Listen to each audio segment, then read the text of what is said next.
BCGI 성경적 교회 성경연구소의 명성은 목사입니다. 오늘은 예수 다섬교회의 박두진 목사님 오셨습니다. 목사님 안녕하세요. 네, 반갑습니다. 반갑습니다. 다섬교회 어디에 있어요? 영등포 당산 옆에 선유도역이라고 있거든요. 그 목동과 당산역 사이에 있습니다. 네, 예수 다섬교회 왜 이름을 지으셨어요? 다솜이 사랑의 옛말이거든요. 아, 그래요? 다솜이 네. 사랑의 우리 순수한 옛말이에요? 네. 아. 예수님 사랑합니다. 이런 고백으로 예수 다솜 이렇게 지었습니다. 그러면 사랑이라는 게 명사형입니까? 아니면 동사형이에요? 그냥 사랑이야. 예, 다솜은. 사랑이라는 옛말. 그러니까 예수 사랑교회네요. 네네. 어떻게 교회 개척하신 거고요? 네. 언제 어떻게 개척을 하셨어요? 2016년에 네. 이전 교회 사임하면서 네, 개척하게 됐습니다. 그러면 지금 한 5년? 지금 이제 5년째 들어서고 5년째 있습니다. 들어서시네요. 네. 네. 지금 제가 우리 박두진 목사님을 만난 거는 저의 영성 책방 책 소개로 올린 우리 팀 켈러를 읽는 중입니다라는 책의 공저자이시거든요.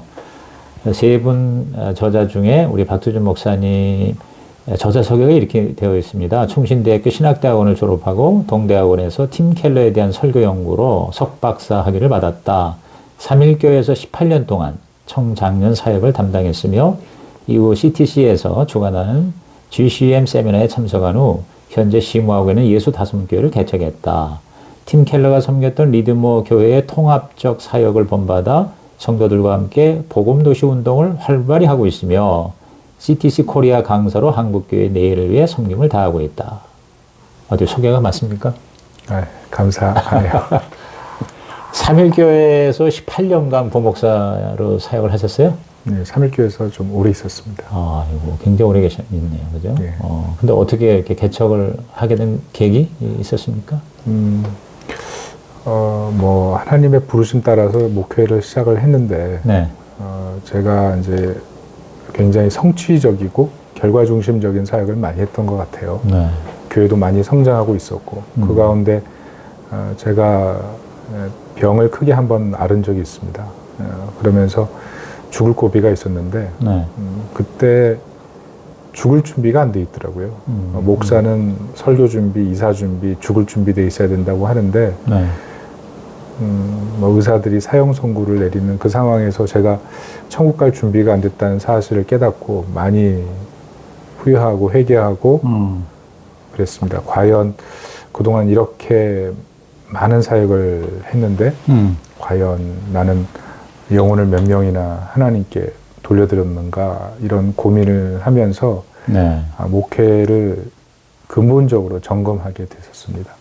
죽을 준비가 안 됐다는 것은 죽음에 대한 두려움과 공포라기보다는 내가 하나님 앞에 설 때 과연 내가 정말 부끄럽지 않은 그런 자리에 대한 확신이 없었다는 얘기겠죠?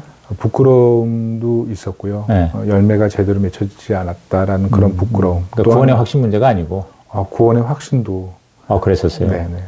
목사였는데도. 네, 다시 한번 생각하게 됐습니다. 그때. 네, 네. 그래서 그것이 계기가 돼서 우리 예수 다솜교회를 개척하게 됐어요. 네, 그때 나는 과연 복음을 제대로 전했던가, 네. 내가 복음을 제대로 믿고 있었던가, 이런 근본적인 고민을 하게 됐었죠. 아하. 사람들에게 설교를 통해서 감동을 주고 무엇인가를 이룰 수 있도록 도전을 주고 일을 성취하게끔 하는 그런 데는 굉장히 익숙한 사람이었지만 네. 저 스스로 사람을 움직이는 데는 능숙한 사람이었지만 왠지 모르게 이렇게 계속 그런 일들만 하다 보니까 하나님 앞에서 바른 목회자는 아니었다는 그런 결론을 내리게 됐습니다. 네, 네. 그래서 그것에 대해서 심각하게 고민하고 그러다가 이제 팀 켈러를 만나게 됐습니다.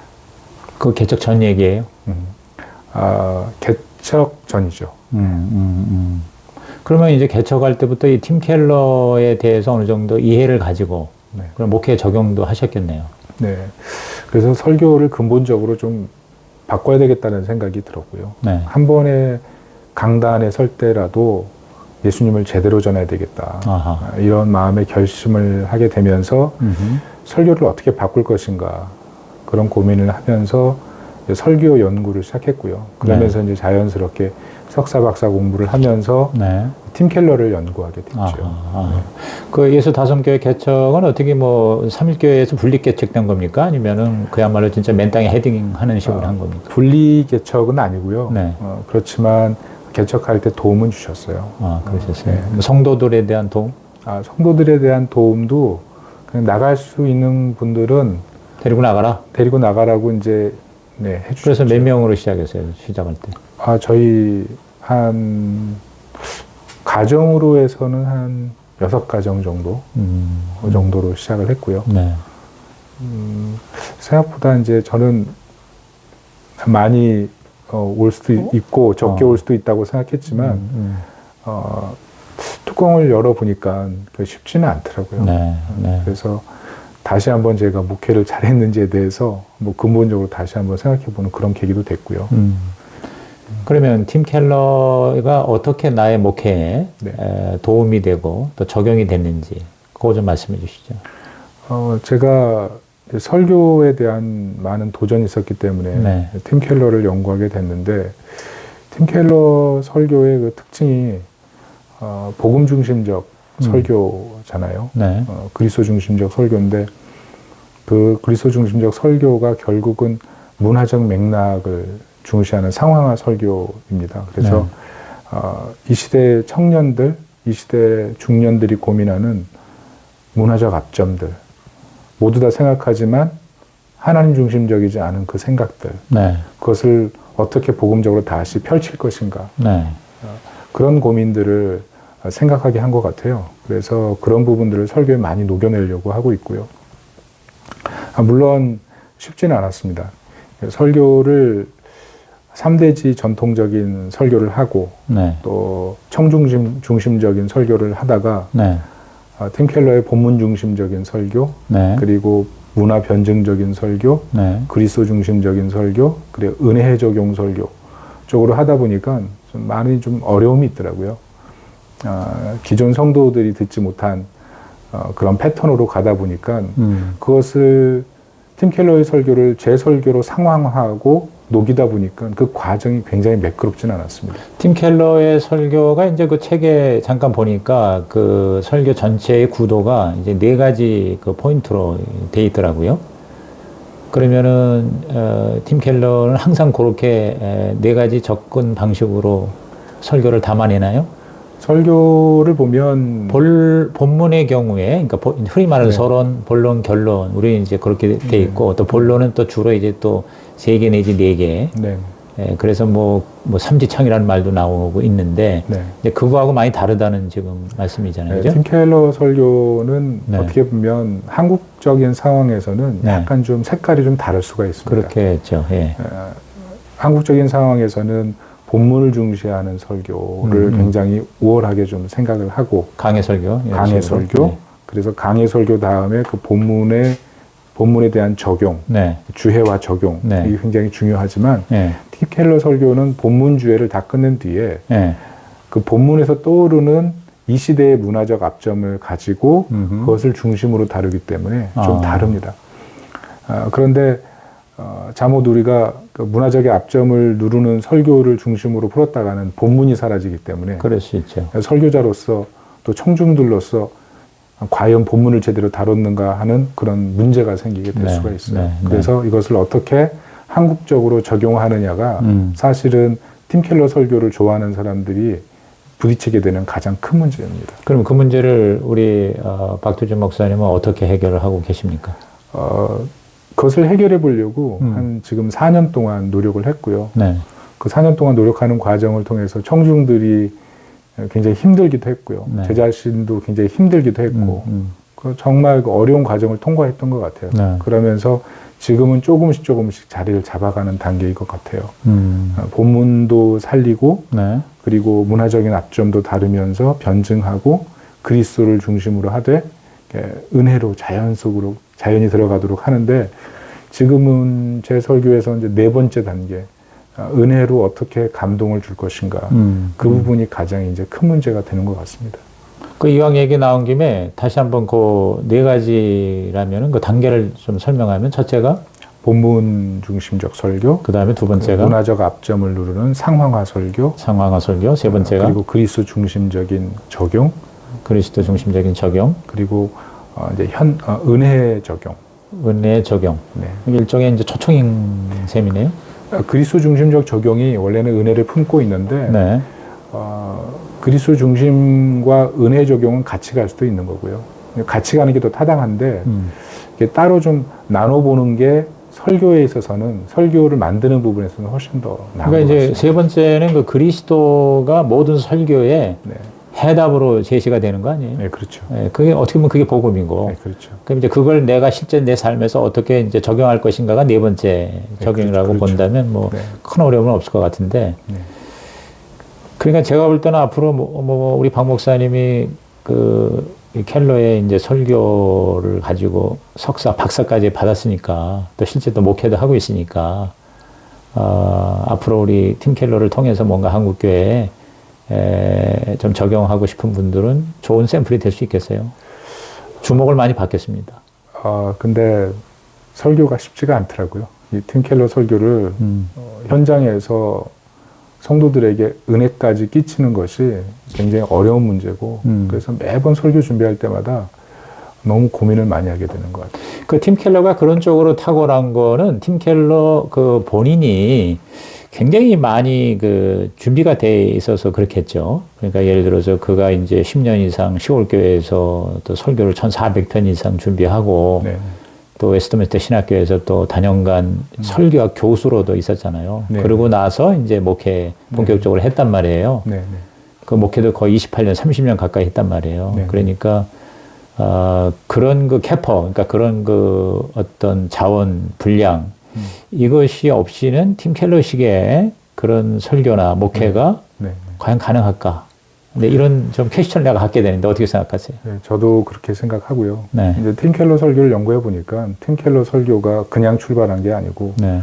어거스틴의 신학을 바탕으로 하고 있고 어거스틴의 신학. 어거스틴이 설교에 대해서 가르치고 즐겁게 하고 움직여라는 세 가지 네, 가르치고 즐겁게 하고 움직이고 움직여라. 세 가지 그 큰 틀을 갖고 있거든요. 네, 네.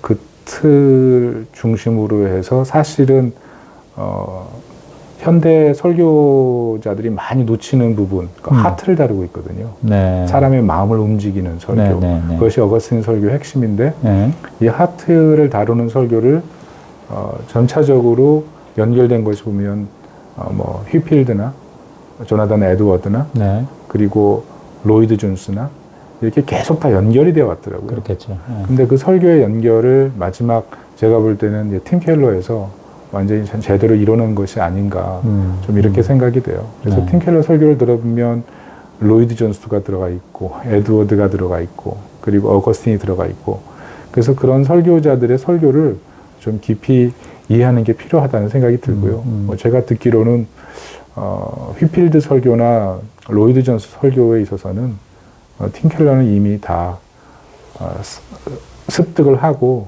그 단계를 넘어섰다 이렇게 제가 이해를 하고 있거든요. 네, 네. 지금 이제 목사님이 이 팀 켈러 읽는 중입니다라는 책의 7챕터, 7장 중에 이제 2장, 제4장 설교, 그 다음에 제6장 교회 개척을 쓰셨어요. 네. 굉장히 이게 이 저자들이 다 자기의 그 관심사에 잘 이렇게 합당하게 맡으신 것 같아요. 좀 교회 개척도 하셨고, 또 설교에 대해서 연구하고 논문도 쓰셨고, 이 독자에게 말이에요. 이 책을 저술하면서 소개할 때 뭘 기대하신다고 생각해요? 독자가 이 책에서 뭘 얻는 게 가장 중요하다고 생각합니까? 저는 팀 켈러의 설교라는 책을 소개를 했는데 네. 이 책에서 제가 가장 목회자나 성도들이 주의해야 될 부분이 네. 그 텍스트에 대한 문제였던 것 같아요. 텍스트에 대한 문제, 성경 본문에 대한 문제. 네. 성경 본문을 얼마나 하나님 말씀으로 제대로 받아들이고 있느냐. 하나님 말씀으로 얼마나 제대로 반응하느냐에 대한 문제에서 시작한다고 생각되고요. 네. 그 본문의 무게가 얼마나 목회자들과 청중들에게 제대로 있는가. 거기서 정말 신앙을 시작한다고 생각이 들고요. 네. 또 하나 그 텍스트, 그러니까 오늘날의 문제는 그 콘텍스트를 너무 중요하다 보니까 네. 중요하게 생각하다 보니까 네. 텍스트가 콘텍스트에 맞춰서 왜곡이 되는 그런 현상들이 많은데 팀 켈러가 그런 얘기를 합니다. 그 서브 텍스트가 가장 중요하다고. 그 서브 텍스트에서 많은 사람들이 설교를 하면서 또 가르치면서 읽으면서 내가 이건 발견했어. 난 참 대단해. 우리가 이걸 알고 있어. 이건 참 대단해. 우리 공동체는 이걸 알고 있으니 우리 공동체는 참 놀라워. 이런 식으로 해석을 한다는 거죠. 이런 서브 텍스트들을 사람들이 가지고 있다는 거예요. 그런데 본문에서 가장 중요한 그 서브 텍스트는 예수 그리스도를 얼마나 예배하는가에 대한 문제를 다룬다고 얘기하고 있거든요. 서브 텍스트를 우리 말로는 뭐라고 번역을 하면 좋아요? 예배 텍스트, 서브 텍스트요. 네. 그러니까 서브 SUV거든요. 그러니까 결국 그러니까 섬기는 것보다는 네. 하부 가지, 하부 구조라고 부가적, 하부적이라는 네. 개념인데 네. 사실은 서브 텍스트라는 말을 잘 쓰지 않거든요. 네. 더군다나 우리 말로는 무슨 말로 대체를 해야 될지 잘 모르는데, 네. 그러니까 텍스트는 성경 본문인 건 아는데, 그 다음에 컨텍스트는 이제 청중과 청중의 삶이잖아요. 네네. 그들의 필요고. 네. 그러면 이제 보통 우리가 텍스트와 컨텍스트, 즉 본문과 청중, 이걸 얼마나 잘 이제 연결해 주느냐가 설교자의 사명이고. 네. 근데 서브 텍스트는? 서브 텍스트라고 하면 네. 본문을 발견한 해석자가 네. 청중을 연결할 때, 세상과 연결할 때 가지고 있어야 될 기본 개념. 이렇게 이해하면 가장 좋을 그럼 것 같아요. 그거하고 문화적 압점은? 문화적 압점이라고 할 때는 이 상황을 해석하는 인문학적인 소양과 성경을 통시적으로 보는 그런 안목들, 이런 것들이 필요할 것 같아요. 그럼 서브 텍스트는 텍스트, 즉 성경 쪽으로 연결되고, 네네. 그 다음에 문화적인 압점은 이 청중 혹은 컨텍스트에 연결이 되나요? 그렇게 얘기하면 말이 됩니까? 조금 좀 어려울 것 같아요. 이게 물론 컨텍스트, 그러니까 상황을 살아가는 이 현대인들에게 네. 문화를 이해한다는 것은 어떻게 보면 컨텍스트에 굉장히 가깝긴 한데 결국은 성경을 해석할 때 성경 안에 있는 상황을 먼저 해석하지 못하면 네. 결국은 상황으로 본문 속에 들어가기 때문에 본문이 매니플레이션이 되어버릴 수가 있거든요. 그래서 항상 본문과 청중이라는 기둥을 가지고 그 기둥 속에서 해석자가 어떤 관점을 가질 것이냐가 굉장히 중요한 것 같습니다. 네.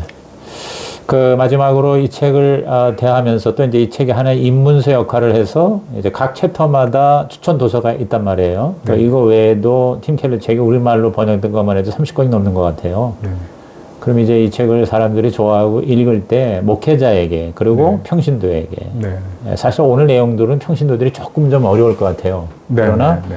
또 이제 관심 있는 분들이 이제 영상을 보고 네. 그 책을 읽을 때 우리 이 책을 저술하고 또 팀 켈러에 대해서 이렇게 연구하고 매니아가 된 입장에서 네. 어떤 당부라고 할까? 아니면 꼭 해주고 싶은 말 한마디씩. 첫째 목회자, 그 다음에 평신도. 제가 그런 것을 할 수 있을지 모르겠는데요. 예. 제가 봤던 책 중에 가장 인상적이었던 것은 팀 켈러의 정의란 무엇인가에 대한 내용이었어요. 정의란 무엇인가. 예. 목회 현장을 정말 사회 바닥으로 연결시키는 그 내용이었어요. 네. 한 도시에 들어가서 교회가 정말 도시를 변화시키는 거죠. 네. 그 사람들과 어우러지고 지역사회 속에 복음이 들어가면 도시를 재생시킬 수 있다는 소망을 주는 책이었는데 네네. 과연 이룰 수 있을 것인가? 한국 교회가 이것을 할 수 있을 것인가? 거기에 대한 도전이 굉장했습니다, 사실. 네. 그래서 목회자들이 그 책은 좀 보면서 어떻게 하면 교회가 지역사회와 도시를 살리는데 방향을 가질 수 있을 것인가? 이런 좀 같은 깊은 고민을 좀 해봤으면 좋겠다. 네. 이런 생각이 좀 들고요. 네. 그리고 형신도 우리 성도님들에게 추천하고 싶은 책이 있다면 저는 방탕한 선지자 또는 탕부 하나님. 네. 그렇지만 좀 더 포괄적으로 보면 탕부 하나님보다는 방탕한 선지자가 좀 나을 것 같아요. 방탕한 선지자는 굉장히 팀 켈러에 있는 팀 켈러 책의 모든 내용들을 좀 옴니버스식으로 묶어놓은 책이거든요. 네. 그래서 그 책에 들어가면 정말 인생을 살기 싫은 사람, 그리고 진로에 대해서 고민하는 사람, 또 가정 문제 때문에 고통스러워하는 사람, 여러 사람들에게 그 고민을 근본적으로 성경적으로 좀 도움을 주는 그런 책이 아닌가 네. 네. 그런 생각이 들어요. 제 생각에는 평신도라면 그 일과 영성, 그러니까 좀 일터가 아무래도 평신도들은 더 많은 네. 시간을 보내잖아요. 네네. 그래서 그런 면에서도 관심을 많이 가질 수 있다고 생각을 하고. 그렇죠. 예. 그래서 저는 이 팀 켈러가 복음에 접근하기 어려운 그 현대의 더군다나 엘리트들, 그 전문인들을 복음으로 진짜 굴복시키고 주님 앞으로 돌아오게 하는 데 있어서의 탁월함. 네, 네. 저는 그게 이제 우리 앞으로 한국교회가 더 좀 관심을 가져야 되지 않을까. 사실 이 영상 네네. 인터뷰하는 시점이 이 코로나 바이러스 때문에 지금 네네. 온 나라가 지금 난리도 아닌데. 네. 근데 거기에 지금 굉장한 그 핵심 주제어가 바로 교회란 말이에요. 신천지 2단으로부터 시작해서 네. 정통적인 교회도 엄청난 이 치명타를 지금 입고 있는 거거든요. 그러니까 일반인들이 또 이제 세상에서 생각할 때는 이 교회가 이게 어떻게 보면은 문제 해결자가 아니라 문제를 증폭시킨 그런 원인자 역할을 한 걸로 단순하게 생각한단 말이에요. 네네. 그래서 그런 점에서 지금까지 거의 지난 한 세대 동안 한국 교회가 크게 부흥했지만 지금 한 세대 계속 정체 내지는 감소가 되는 이유가 바로 이런 어떤 대사회적 또는 세상과의 제대로 브릿지 역할이 안 돼서 그런 게 아닌가 하는 면에서 제가 볼 때 팀 켈러가 우리에게 주는 여러 가지 좋은 제안들이 앞으로 관심사가 돼야 되지 않나 하는 생각을 합니다. 하여튼 그런 면에서 앞으로 또 파이오니어, 그 개척자의 그 길을 멋지게 걸어가시기를 바랍니다. 네, 감사합니다. 감사합니다. 네.